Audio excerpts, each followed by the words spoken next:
ఈ పత్రికలు వ్యవహరిస్తున్నారు. ఇగో అన్ని పత్రికలలో అదే ఉండొచ్చు మేబీ. ఇగో అదే బీఆర్ఎస్ కు నైతికత లేదు, ఈ డ్రామాలు జరుగుతుంది.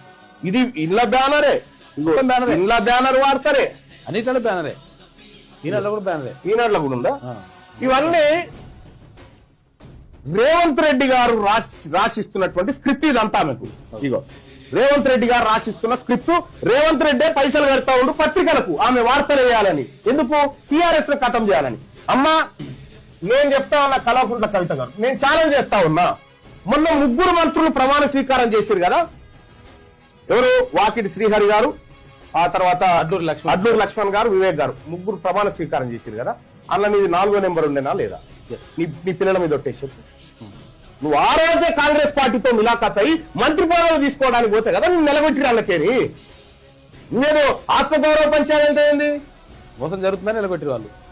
మీ నాయన మీ అన్న కూడా పసిగట్టి నువ్వు బీఆర్ఎస్ పార్టీని మోసం చేసి కాంగ్రెస్ మంత్రిగా మారడానికి వేసిన కుట్ర ఫెయిల్ అయింది కదా.